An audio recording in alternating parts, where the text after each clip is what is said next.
Good morning, Jim Hagedorn. How's it going this morning? Well, Greg, thank you for having us. It's going great. We're in Winona today meeting with what we call thought leaders, and we're happy to be here at the station. Well, no wonder he found his way out here on KWNO AM. He was looking for a thought leader. No, that's funny. Well, we really appreciate Jim Hagedorn's time. If you don't remember Jim, he's had some campaigns in the past. Just 2 years ago, you just narrowly got beaten by Tim Walz on the Democratic side. Yeah, for Minnesota's 1st District. We surged to 49.6% of the vote in 2016 against Congressman Walz. We kept going. He's out now running for governor. Yeah. And so the seat's open, and it's the best pickup opportunity in the nation for the Republican Party. Well, I'll tell you what, you're running a good campaign so far. How do the polls look so far? Because I was looking at your website, jimhagedorn.org. If folks want to look at more about Jim and the issues and where he stands, you can check that out. But it looks like you're doing pretty well in the polls so far. Well, by and large, things I think are setting up nicely for us. But we did conduct a poll recently of Republicans and independents here in southern Minnesota, and it showed us far ahead of our only GOP competitor, but we take nothing for granted. We keep working. We're here today. Just last week, we're on the western side of the district. This is kind of the I-90 district. Goes from here all the way to South Dakota, and then Iowa up about 80 miles right in the middle. Faribault, New Prague would be the kind of the middle, the top of the district. So, just happy to be here and shaking hands in Winona. Well, excellent. We're talking with Jim Hagedorn, Republican candidate for Congress for Minnesota's 1st District. So let's get to some of the issues that you think are going to be foremost on people's mind coming up this fall. Well, obviously the economy. And people, by and large, I think are happy with that tax bill that Republicans and President Trump passed recently. It's a good start, as I tell people. It was more of a business tax cut, try to bring some of that money from around the world back into the United States, put it to work. Keep helping with wages and opportunities. So I think by and large there was a Trump bump, as they call it, after the election. That's continued. The economy seems to be moving in the right direction in general.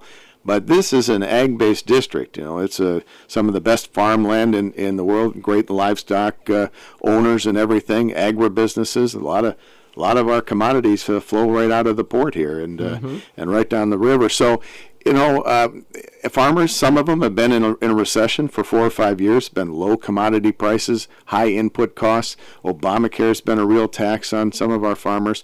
And so, we need somebody like myself that wants to be on the Ag Committee, go out there and promote farming, agriculture, sustaining our rural communities. That's what I'm all about. I'll tell you what, this is going to be a pretty incredible race, and it's a very vital, as you mentioned, the midterm elections, as they call them, between the presidential elections. This is going to be determining a long way this seat in itself, because it's been, Tim Walz has been in office for quite some time and held that for the DFL. Yeah, Congressman Walz has been in office for 12 years. Prior to that, Congressman Gutnick, Gil Gutnick, who supports us, he was in for 12 years, and before that it was Tim Penny for 12 years. This is kind of the 12-year seat. But, these midterms are setting up pretty interesting. People always ask, how does President Trump play in your district down there in southern Minnesota? And I tell them, even the Star Tribune poll showed the president's favorability in southern Minnesota at 60%. And by and large, the people who voted for Donald Trump in the last election, they want those policies that he ran on to be successful, be implemented. So this race sets up as kind of a clear contrast. The liberal Democrats trying to replace Congressman Walz, they want to resist the president. They want to take us back to the Obama policies and then some, which were far to the left and rebuked.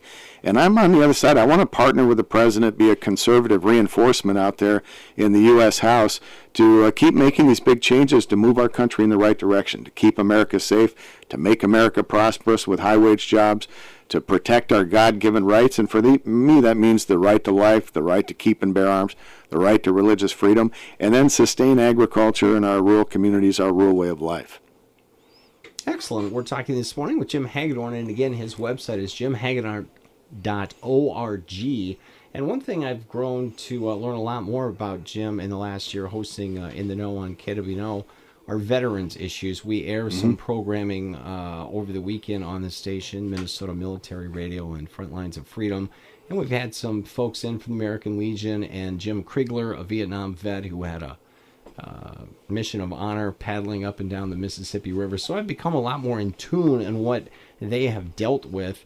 And so what might you add? Because I know... Yeah, well, we've been talking about ways in order to improve medical services and opportunities for veterans. First of all, our heroes go over and fight in our wars, and they're trained up and ready to go into battle at the call of the president and others, and we really respect and admire the service that they provide to our country. And when they're finished, when they retire, they deserve the benefits they were promised. And in many ways, I think that there's been too many veterans that have slipped through the cracks. And what I propose is that all veterans should have the choice of their doctor and hospital. If that's the private sector or if that's at the VA, I think they deserve that option. And so that's something I stand for. And I think most of the people in southern Minnesota would like to see that implemented. Do you think you could get some bipartisan support for something like that? Well, they've taken kind of a half step out there when during the Obama administration, and these problems were not, totally with Mr. Obama. There have been problems with the VA for many years, but when veterans were basically abused by the government, were mistreated, and some of them unfortunately passed away because the government turned its back, the Congress stepped up and said maybe we should allow people who live a little bit further from VA hospitals to have choice. The choice program has had its problems. It's very bureaucratic. I guess they're trying to work those things out, but I think it just needs to be expanded further, and that each veteran go out there and choose the doctor and hospital of their choice, get the care that they deserve and need, and I think the taxpayers would be happy to do that for our veterans. Well, good enough. We're talking this morning for a few more minutes with Jim Hagedorn, a Republican candidate for Congress for Minnesota's 1st District, hoping to get the nomination. Is there going to be any type of how does that process work? When are you gonna know for sure? Well, it's a good point. In the Republican Party and the Democrats as well, we have an endorsement process in Minnesota. So on February 6th, we just had precinct caucuses. Now our delegates have been elected to county conventions. They're meeting. I believe the Winona County GOP convention is in about a week or so on a Saturday, and we're looking forward to that. We'll be back in town to speak there. And then from that point in Mankato on April 21st, the Republican Party will select its nominee. We believe that we're in a pretty strong position to win that endorsement. And from there, there's a primary in August and the general election. And we feel in our campaign, we worked very hard last year. We went and walked 50 parades and went to all 21 county fairs, made hundreds of stops. We have all sorts of people from the Republican Party, national, state, and district behind us. We raised over $500,000, by far more than anyone else in the race. So we're in a really strong position to take back the seat, and we just seek people's support, and we ask them to join our campaign.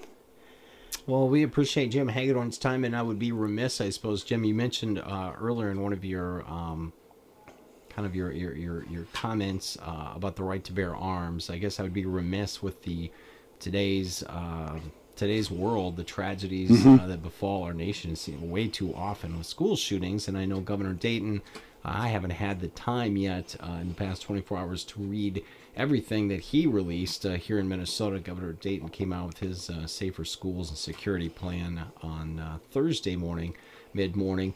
What do you think Congress can do? Some people seem to think, at least if you believe social media, some people seem to think if you pass a certain law, that it all will be nirvana and there will never be another horrible shooting again.